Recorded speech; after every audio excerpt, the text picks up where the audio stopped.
Bienvenidos, estamos en línea directo a Madrid, España, con el virólogo, profesor de microbiología de la Universidad San Pablo CEU, Estanislao Nistal Villán. ¿Sí? Nació en León en 1975 y es un académico muy reconocido en España.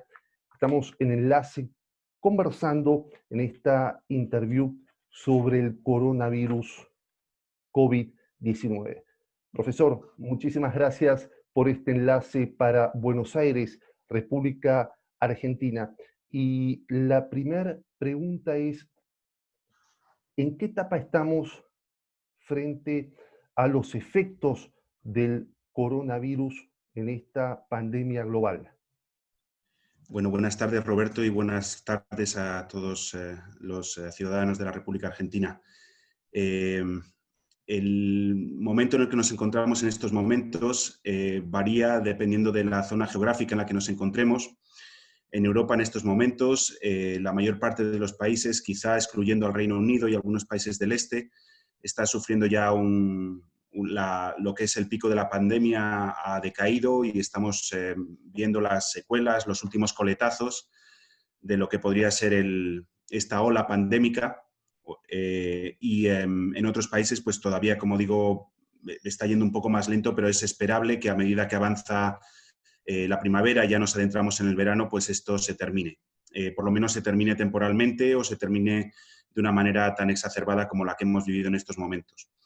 Hay otra serie de países, como lo que está ocurriendo ahora en América, lamentablemente en Estados Unidos, con la cantidad de muertes y de personas que lo están pasando muy mal, y en toda Latinoamérica, pues con el problema agravado de que está llegando el otoño y el invierno austral, y que con él llegan las enfermedades respiratorias, los virus respiratorios y el incremento de este tipo de virus, incluido el coronavirus que nos está afectando ahora mismo en Europa y que está afectando ahora a todo el mundo.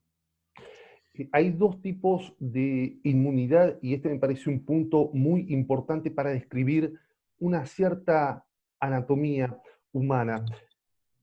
Vos hablaste de la inmunidad innata, ¿sí? Y de la inmunidad adaptativa. ¿Qué tipo de diferencia hay entre las dos? Y luego sí quería referir al aspecto de las células T o de los linfocitos T.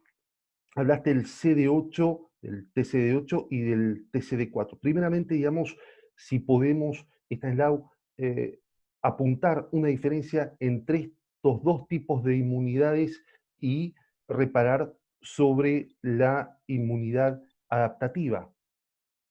Sí, bueno, pues en este sentido tendremos que imaginar que nuestro sistema inmunológico tiene como dos partes esenciales. Lo que sería la inmunidad innata, está presente en prácticamente todas las células de nuestro cuerpo, está presente en prácticamente todos los seres vivos que hay sobre la Tierra, y es el conjunto de mecanismos básicos de defensa frente a infecciones. Es lo que nos protege día tras día de estar infectados por las cientos, miles de agentes infecciosos que entran en nuestro cuerpo.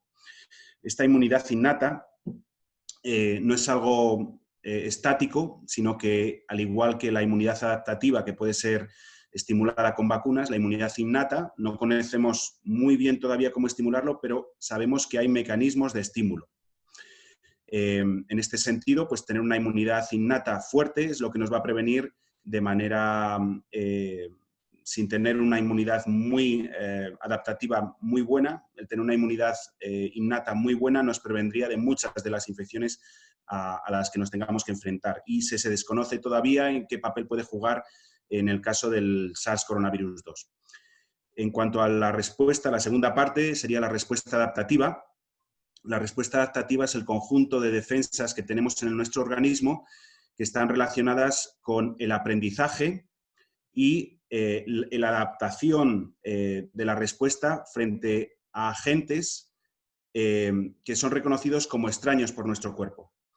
En el caso de enfrentarnos a un virus, por ejemplo, tenemos un sistema que es capaz de despedazar a ese virus en trocitos muy pequeños, ser capaces de desmenuzarlo y presentarlo a este sistema adaptativo de defensa y generar un mecanismo específico que reaccione tanto contra el agente infeccioso, el virus en este caso, como aquellas células que puedan encontrarse infectadas en ese momento, ¿vale? Y este sistema adaptativo es un sistema muy complejo, pero si lo tuviéramos que resumir, podríamos entenderlo como un sistema que es capaz de presentar estos trocitos de virus a los denominados linfocitos. Hay linfocitos principalmente, aunque hay más, hay linfocitos de dos tipos. Son los linfocitos B, que son los encargados de producir los anticuerpos, que entre otras cosas bloquean la entrada del virus a nuestras células. Y por otro lado están los linfocitos T. Los linfocitos T son unos linfocitos que no producen nada que bloquee la entrada del virus, pero son capaces de estimular una respuesta que afecte a aquellas células que están infectadas. Los linfocitos T principales, aunque hay más nuevamente, son unos denominados linfocitos T CD8 y otros denominados linfocitos T CD4. Los linfocitos T CD8 son lo que dijéramos pues, como el ejército de ataque que destruye aquellas células que detecte nuestro sistema adaptativo que están infectadas. Cuando estos linfocitos CD8 reconocen trozos del virus que estén presentados por aquellas células infectadas por el virus, los linfocitos T CD8 se activan, las atacan y las destruyen, ¿vale? Hay otro tipo de linfocitos, que son los linfocitos T CD4, que son unas células que son capaces también de reconocer trocitos del virus, pero en este caso, en vez de matar a la célula infectada o en vez de producir algo como los anticuerpos producidos por las células B, los linfocitos TCD4 son capaces de estimular a las dos células a la vez, a las CD8 o a los linfocitos B, y ser capaces de estimular sus funciones o estimular su proliferación o estimular que puedan ser capaces luego a posteriori de generar una memoria a largo plazo, ¿vale?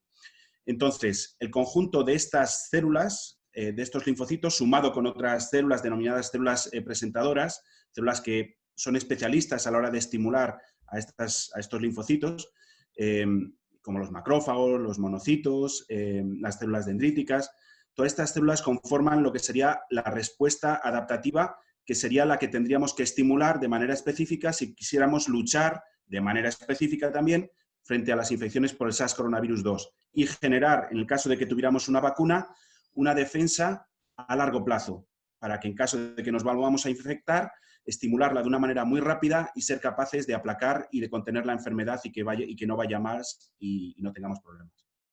Bien, otro de los puntos que también resaltan de esta pandemia COVID-19 o coronavirus es los pacientes asintomáticos, ¿no? Se refiere, digamos, a que es un virus sumamente especial, de alta contagiosidad, que replica muy fuerte. Allí, digamos, eh, hay un índice de transmisión del virus, ¿eh? Y esto es el factor R0, ¿sí? Y la tasa de letalidad. Estos dos puntos también se toman como ejes de alcance para observar el curso de la pandemia, Stanislao. Sí, bueno, vamos a ver.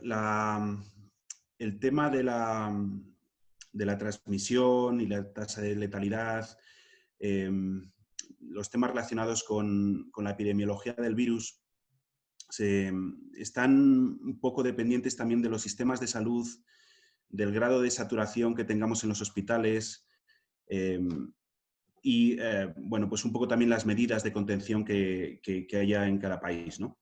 En cuanto a la primera cosa que mencionaba Roberto, sí es cierto que hay muchos pacientes que son asintomáticos. Se estima que en torno a 8 de cada 10 personas pueden ser asintomáticas, estar expuestas al virus y o bien acabar con el virus rápidamente o bien ser capaces de replicarlo y no producir ninguna enfermedad en ese paciente infectado.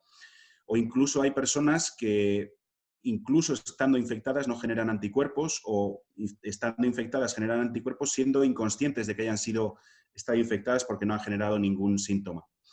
En cuanto a la tasa de transmisión, el índice de transmisión, el R sub T, el R sub 0 en caso de que sea un caso inicial, Bueno, es un valor que es muy interesante, sería la división o cuántas personas al cabo de lo que es el tiempo de incubación del virus se infectan a partir de una persona infectada, más o menos, una manera rápida de explicarla. Lo que hay que tener en cuenta para este virus, lo que nos estamos dando cuenta es que más que este es un valor medio, ¿vale? No es que cualquier persona infectada le transmita por probabilidad a 3 personas, a 5 personas el virus. Lo que nos estamos dando cuenta es que hay muchas personas que son multipropagadoras, personas que se infectan y por las razones anatómicas o físicas o el grado de exposición por estar junto con muchas otras personas, pueden ser personas que diseminen, que propagan el virus e infecten a decenas, centenas, incluso ha habido algún caso de miles de personas, una misma persona en un mismo día, ¿no? Dependiendo del grado de contacto con otras personas en un lugar cerrado. En este sentido, es muy difícil hacer el trazar y detectar a estas personas, pero lo que nos estamos dando cuenta es que es un sistema de vigilancia y diagnóstico rápido es crucial para prevenir que esas personas entren en contacto con muchas personas y que el foco de propagación pues, llegue muy lejos. En cuanto a la tasa de letalidad, una de las cosas que nos estamos dando cuenta en España o en Europa cuando comparamos los datos entre países es que hay muchos más fallecidos de los que inicialmente son reportados, los que son reportados basándonos en el diagnóstico molecular, y eso puede deberse a varias cosas. Por un lado, en España, por ejemplo, hubo unos cuantos días en los cuales el sistema sanitario estuvo al límite, había pacientes que tuvieron que esperar durante horas y muchos pacientes cuando vieron esas imágenes en la televisión pues cogieron miedo y decidieron, sobre todo personas mayores que ya van fastidiados y que encima les tienen esa imagen, pues muchas personas decidieron quedarse en casa, ¿no? Y por otro lado, el sistema sanitario no podía afrontar todo lo que serían los tratamientos convencionales de personas con enfermedades coronarias, cáncer, tratamientos de cualquier tipo, ¿no? que estuvieran recibiendo y que esas personas, al no recibir el tratamiento, pues fallecieron, ¿no? O que requirieran un trabajo, un tratamiento rápido, por lo que fuera, ¿no? No recibieron ese tratamiento y murieron. Muchas personas fallecieron en casa. Y bueno, pues eso ha incrementado mucho la mortalidad, bastante, en un porcentaje bastante alto en lo que es en España y algunos otros países de Europa.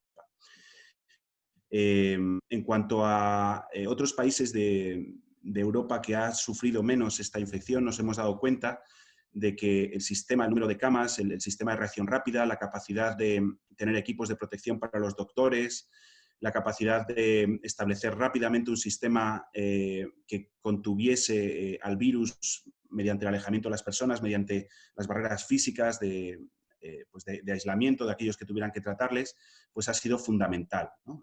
La acción rápida y las medidas de protección han sido fundamentales para que eso no fuera más. A pesar de eso, y a pesar de muchas críticas que España tuvo al principio, casi todos los países europeos están teniendo problemas tarde o temprano, ¿no? Y bueno, pues es una cosa que tenemos que mantener en guardia, y en la Argentina, que de momento lo está conteniendo bastante bien, tiene que mantener esa vigilancia y no bajar la guardia. Stanislaus, este es un punto quizás el más importante sobre la cuarentena. Mencionabas recién las medidas de protección y la cuarentena, el confinamiento y el distanciamiento, parecen ser dos medidas muy efectivas a la hora de la prevención del virus, conjuntamente con la higiene y otras medidas de salubridad. Pero el confinamiento, el aislamiento y el distanciamiento son dos medidas entonces que surten un efecto muy positivo en cuanto a la prevención del COVID-19. Sí, es esencial. No tenemos todavía, están empezando a funcionar los tratamientos. La vacuna va a tardar todavía bastante en llegar, unos cuantos meses en el mejor de los casos, unos años en condiciones normales. Y ahora mismo lo único que podemos hacer es las medidas de contención que las que estamos hablando. Sin ellas y sin tener un buen tratamiento, la enfermedad se va a expandir y sobre todo va a afectar a las personas pues más vulnerables que hemos visto, ¿no? Los ancianos, personas con patologías cardiovasculares, personas con diabetes, personas que tienen también algún problema respiratorio, y para ellas, especialmente para ellas, pues tenemos que ser solidarios y luchar para que sobrevivan, ¿no? Y la única manera, si tenemos respeto, es estas medidas. Distancia, máscara, lavado de manos y que lo llevamos a rajatabla. Hay situaciones en las que no se puede permitir una persona quedarse en casa todo el día porque tiene que comer, pero que trate de tener eso en mente y que trate de ser consciente del riesgo en el que puede estar poniendo a muchas personas, incluido a sí mismo, pero sobre todo a estas personas que están bajo un riesgo muy alto, ¿no?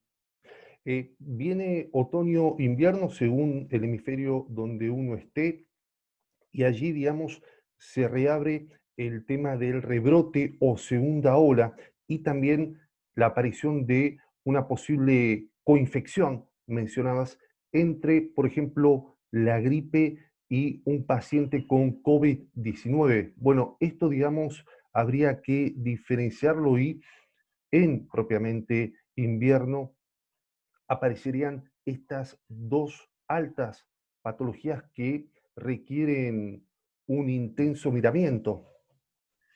Sí, una de las cosas que viene con el final del otoño y el principio del invierno, cuando bajan las temperaturas, es el comienzo de de las enfermedades infecciosas, sobre todo los virus respiratorios, que se producen pues, por un mayor contacto, una menor exposición a, pues, salimos menos, la temperatura al ser más baja hace que el virus no se inactive de manera tan rápida.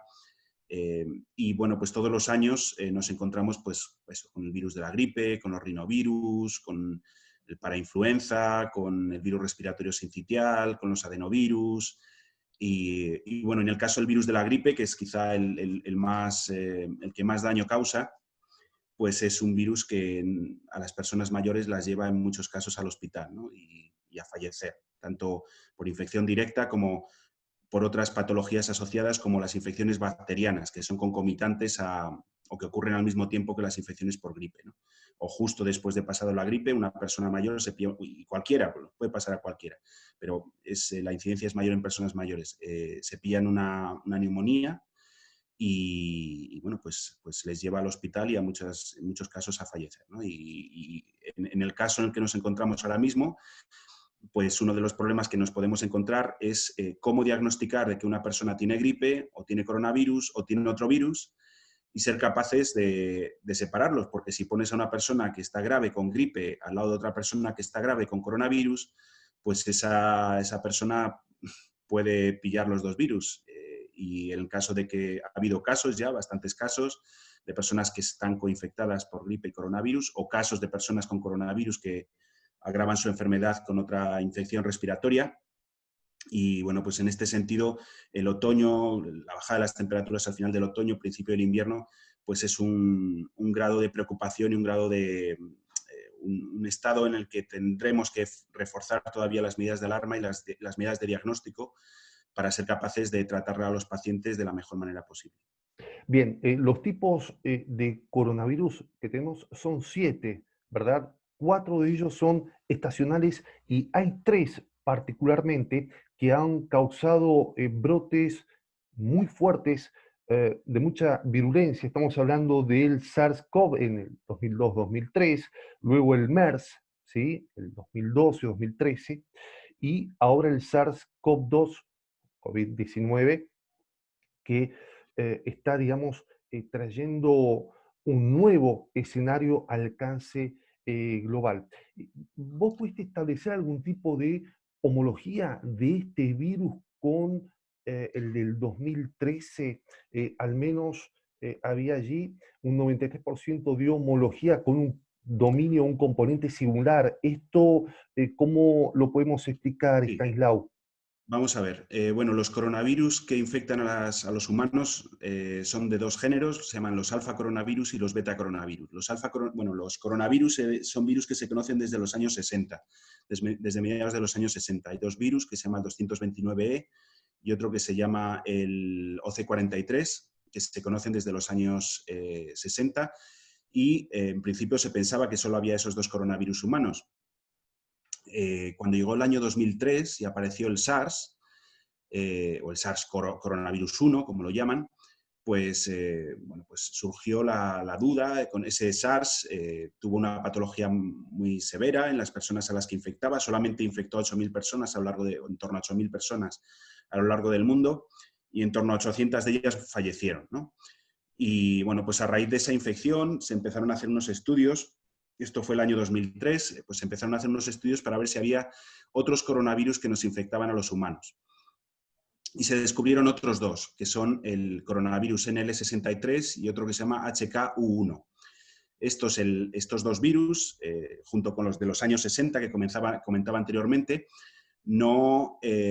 pueden producir patologías severas, pero solamente en algunas personas que tienen, pues eso, personas ancianas o personas que tienen otras patologías previas. Pero son virus que pueden producir catarros comunes, catarros que muchas veces no son diagnosticados porque no van a mayores, catarros que muchos de nosotros hemos podido padecer y en algunas personas pueden producir bronquitis o pueden producir, pues eso, una tos seca recurrente, ¿no? Y que normalmente no les prestamos mucha atención porque no van a más, no vamos al médico, o si vamos al médico nos da un tratamiento paliativo y bueno, pues ahí ya se pasó, ¿no? No les prestamos más atención. Después de estos virus apareció otro virus en el año 2012 en Medio Oriente que se llamó el virus del MERS, que se transmitió de camellos a humanos. Y este virus, pues en principio no ha ido a mucho más, aunque ha infectado a muchas personas y tiene un índice ha infectado también a miles de personas y tiene una tasa de mortalidad en torno al 30%. En esas lides nos encontramos con este virus en el año 2019, que si comparamos con los virus anteriores, pues vemos que tiene en torno al 80% de homología con el SARS el virus del SARS del año 2003, que comenzó con todo esto, y que tiene, cuando lo analizamos con otros coronavirus no humanos que hayan sido aislados a lo largo o secuenciados a lo largo de todos los países y de los últimos años, pues ha encontrado que hay un virus de murciélago, aislado o secuenciado a partir de muestras de murciélago, que tiene en torno al 96 y pico por ciento de homología con este SARS, ¿no? Con el SARS coronavirus 2. Y es lo que hace pensar que este virus tiene un origen de murciélago. Hay un porcentaje muy pequeñito que tiene ciertas diferencias, es en torno a 3 y pico por ciento, que se ha encontrado que tiene cierta homología, o ese 3% tiene homología con otros coronavirus de murciélago que también han aparecido, pero todavía no se ha encontrado en un animal este SARS coronavirus 2, no se ha aislado de un animal. El día que se aísle, pues se podrá entender un poco mejor cuál es la biología en ese animal, por qué ese animal no se ve afectado, o sí se ve afectado, o bueno, tratar de entender cómo en ese animal el virus replica y tratar de esa manera a lo mejor desarrollar mejores estrategias para su tratamiento. Correcto. Una de las consultas quizás más frecuentes tiene que ver con la capacidad de reinfección de la persona. Muchos pensaron que ya con solo una vez la infección llegaba a su fin. Sin embargo, está, digamos, impuesta en escena el punto de la capacidad de reinfección y su determinación. Sino una de las características típicas de los coronavirus estacionales, de los 4 coronavirus estacionales que he explicado anteriormente, no del SARS, sino del MERS, solamente de los 4 cepas, de los 4 virus estacionales, es que son virus que producen infecciones reiteradas. O sea, nosotros podemos infectarnos este año con un coronavirus, yo qué sé, el OC43, ¿no? Podemos generar una inmunidad, podemos tener un catarro más fuerte o más débil, podemos generar una inmunidad tanto en nuestro sistema respiratorio, en la mucosa nasal, como una inmunidad a nivel sistémico, estimulando los linfocitos T o la producción de inmunoglobulinas que estén en cantidades mayores en nuestro cuerpo. Pero lo que sabemos es que estos virus estacionales de alguna manera están aguardando a que estas defensas que nosotros generamos cuando nos exponemos a ellos bajen, y esto suele ocurrir cada unos cuantos meses o al cabo de un año, 2 años, y normalmente cada 2 años, cada año, 2 años, nos podemos volver a infectar por el mismo virus que nos infectamos, no por el mismo virus exactamente, pero el mismo tipo de virus que nos afectó la primera vez y que nos vuelve a producir nuevamente catarro. No son unas patologías muy graves, pero fastidiadamente, te fastidias y tienes otra vez ese catarro, ¿no? Entonces, en este sentido, la inmunidad que tenemos es una inmunidad que nos protege de tener una patología severa. No nos protege de infectarnos y de tener un catarro, pero sí de que ese catarro vaya más y que nos produzca, pues eso, que fallezcamos o que tengamos una enfermedad que nos mande al hospital. En el caso de este SARS, es un poco la esperanza que se tiene de que aquellas personas que generen una inmunidad, aunque no sea completamente protectiva, aunque no sea capaz de bloquear la entrada del virus en las células, sea una inmunidad lo suficientemente buena como para que en caso de que nos volvamos a infectar por este SARS coronavirus 2, no desarrollemos una patología que nos haga ir al hospital o que nos lleve, pues, a la situación en la que nos estamos viendo estos días con todas las personas que están falleciendo. Desde los tratamientos que se están empleando en algunos países en la actualidad, se habla de, en el debate, la hidroxicloroquina, esto al menos lo que dio al debate el presidente Trump, con el uso en varios países. Ahora, la vacuna tiene diferentes y una secuencia de fases para ser probada debidamente. El profesor y el virólogo del Reino Unido, Adrian Hicks, de Oxford, dijo que posiblemente, no está confirmado al 100%, para septiembre de este año estaría disponible la vacuna contra el COVID-19. Sí, bueno, vamos a ver, Sería, aquí hay varios... sería muy apresurado. Tiene, digamos, requiere la vacuna mayor prueba de fases. Sí, vamos a ver. En cuanto al tratamiento, para empezar, ahí claramente es una cosa que no teníamos muy bien definida al principio, pero claramente hay como 3 momentos que podríamos diferenciar en el tratamiento de un paciente con esta infección. Y dependiendo también del tipo de paciente y de unos determinados síntomas que se están estableciendo, se están conociendo en estos momentos, pero parece que están dando, pues, resultado. Se sabe que en el primer momento, cuando nos infectamos o de manera profiláctica, al paciente hay que aplicarle un tratamiento basado en antivirales. Y como antivirales, pues se puede, aunque no son totalmente efectivos, pues está la hidroxicloroquina, están fármacos, por ejemplo, análogos de nucleótidos, que entre ellos el remdesivir, que también se ha hablado mucho de él, el fapinavir, que es un análogo nucleótido que se está usando también para el tratamiento de la gripe en Japón, y unos cuantos más, ¿vale? Todos ellos lo que tratan es de prevenir, tratar de bajar la capacidad del virus de replicar en nuestro cuerpo y, por tanto, de ir a más. Si en este momento no se consigue parar al virus, porque llegamos tarde con el tratamiento o porque el tratamiento no es efectivo, la enfermedad entra en una segunda fase en la cual el paciente lo que tiene es una inmunopatología.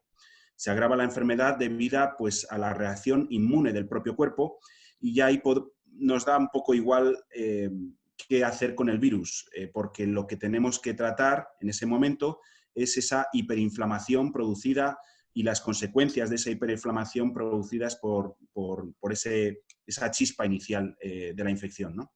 Y en este sentido, pues, se está proponiendo el uso de análogos o de tratamientos antiinflamatorios, como el tocilizumab o como anakinra o como, pues, corticoides a baja concentración, o tratamientos, por ejemplo, anticoagulopatías, como son las heparinas de bajo peso molecular. Y bueno, pues eso, dependiendo del momento en el que nos encontremos, tenemos que aplicar unos tratamientos u otros. Y dependiendo también del lugar, del país y de, pues, la experiencia de los doctores con sus pacientes, pues se están aplicando unos a otros. Y allí la producción de la vacuna, la logística sobre la vacuna, que es un tema aleatorio, pero bastante importante. Sí, vamos a ver, en cuanto a la vacuna, hay 5 estrategias distintas para producir la vacuna, ¿vale? Y está habiendo más de 100, lo leí el otro día, 180 distintos grupos que están intentando hacer la vacuna. La vacuna hay muchas maneras también de prepararla y cada país puede tener una infraestructura capaz de prepararla y tenerla lista para su país, como puede ocurrir con algunos de los países que ha mencionado anteriormente, con los Estados Unidos, con Inglaterra, o puede haber iniciativas internacionales en las cuales haya un consorcio internacional y en las que se generen vacunas para tratar primero a aquellas personas de un riesgo máximo o personas que están tratando a estas personas con un riesgo máximo, como puede ser, por ejemplo, los facultativos, los doctores, todo el personal sanitario que está cuidando de las personas mayores o personas con mayor riesgo, ¿no? La vacuna ahora mismo, en cuanto a su desarrollo y carrera contrarreloj, está incidiendo demasiado, yo creo, en la rapidez y demasiado poco en qué consecuencias puede tener si no tenemos los controles adecuados en esas fases de ensayo clínico que son necesarias para superar todos los controles para que una vacuna sea no solamente eficaz, sino segura para un paciente.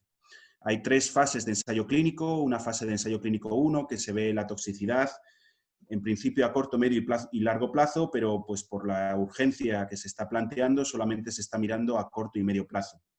Hay una segunda fase en la que se amplía el estudio a más personas y que trata de buscar también un poco la eficacia de esa vacuna.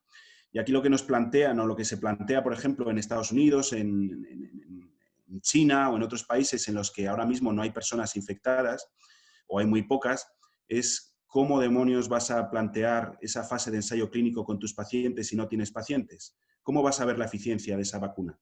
Entonces, o se va a países como los países latinoamericanos que ahora mismo están sufriendo toda esta pandemia, o se va a Estados Unidos y de manera rápida, o no habría manera de probar esta eficacia de una manera masiva, ¿no? Como es necesario luego para lo que es la tercera fase, que es la fase de ensayo clínico 3, que implica a miles de personas. En este sentido, pues sí, hay varias iniciativas. La de Estados Unidos probablemente sea una de las primeras que salga. La China probablemente sea la primera que salga.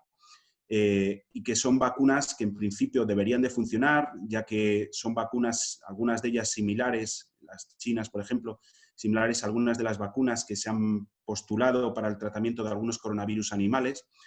En el caso de la vacuna que está proponiendo la empresa esta de Moderna, la empresa de Estados Unidos, es una vacuna experimental, nunca antes se ha probado, no se sabe qué efectividad va a tener, ni en principio no debería tener efectos secundarios, pero ojo, porque todavía no lo sabemos. Entonces, incidiría o trataría de incidir en que estas empresas que están intentando en una carrera contra el crono sacar la vacuna, que no solamente mostrasen sus resultados, sino también garantizasen esa seguridad que es tan necesaria para que todo el mundo tenga la seguridad de que esto se está haciendo bien.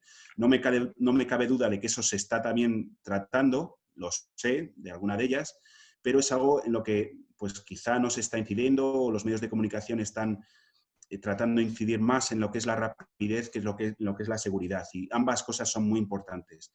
Eficacia, rapidez y seguridad. Esas 3 cosas. A este ritmo de producción, de investigación, ¿debería ser el 2021 el año de la vacuna?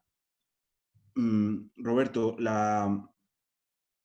las vacunas normalmente, una de las vacunas que más rápidamente se ha desarrollado son la vacuna contra el ébola, a raíz del outbreak del 2014. Correcto.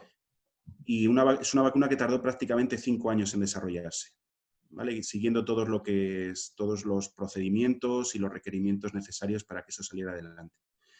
En las circunstancias que nos estamos ahora mismo enfrentando, y dada la necesidad y el grave problema mundial, los protocolos se podrían agilizar y bajar ese tiempo a 1 año y medio, 2 años, si no se hacen cosas que en principio escapen a lo que serían los controles habituales. Yo no soy un mandamás, yo no sé cómo se está gestionando eso, pero lo que sí sé es que es muy importante que la eficacia se pruebe y que la seguridad se pruebe. Y que para esas dos cosas, para que se prueben esas dos cosas, son necesarios pacientes y pacientes que sufran esta enfermedad. Y si no se hace ese estudio vacunal en los países donde estén ahora mismo sufriendo, va a ser muy difícil tenerlo todo a tiempo para finales de año o el 2021. Correcto. Entonces ya depende lógicamente de otras variables. Estamos ante un virus muy especial que ha tenido un efecto, lo estamos viviendo.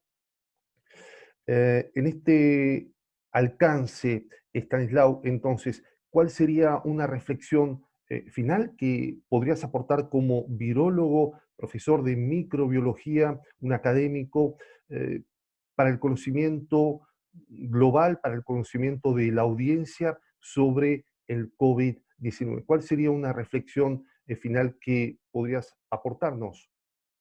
Bueno, hay dos aspectos que me gustaría resaltar. El primero es el tema de la conciencia como sociedad. Lo remarqué antes y lo vuelvo a remarcar ahora. Es esencial que todo el mundo sienta que es un problema de todos. Los jóvenes, por el tema de que sean conscientes del peligro al que no solamente están expuestos ellos, porque también les puede afectar, sino que están exponiendo o poniendo a exponer a sus mayores. El tema de, ahora mismo no tenemos ninguna otra manera de prevenirlo más que el tratamiento, o sea, lo que es la distancia, las medidas de distancia, la máscara, el lavado de manos. Los tratamientos están mejorando, pero no todo el mundo a lo mejor puede tener acceso a ellos de una manera rápida. Entonces, seamos conscientes socialmente de esta responsabilidad que tenemos. Eso es la primera cosa. La segunda cosa es que tratamos de huir de aquellos eslóganes, de aquellas resoluciones rápidas de lo que es que esto no es nada o que esto se pasa y ya está y que es toda una creación, de que nos están mintiendo, cada uno puede pensar y es libre de pensar lo que le dé la gana. La realidad es la que nos estamos enfrentando y en la cual lo que sabemos o lo que estamos compartiendo es lo que la comunidad científica está intentando extraer de todos los conocimientos, de todos los trabajos que se están haciendo.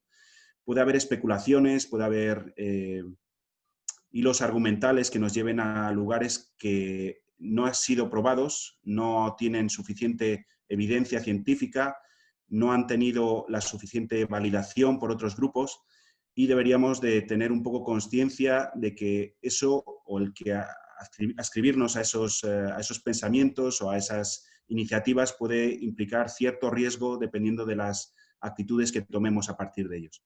Que la gente sea consciente del peligro en el que todavía se encuentran y que sean responsables. Es lo único que quería decir. Doctor Stanislao Nistal Villán, nacido en León 1975, ahora en este enlace a Madrid, España, profesor de microbiología de la Universidad San Pablo CEU, virólogo. Muchísimas gracias por este contacto para Buenos Aires, República Argentina y todos los medios que están replicando esta interview. Muchísimas gracias por esta intervención, doctor. Muchas gracias, Roberto, y mucho ánimo a la Argentina y fuerza. Gracias. Así entonces ha concluido la interview con el profesor internacional virólogo Stanislao Nistal Villana.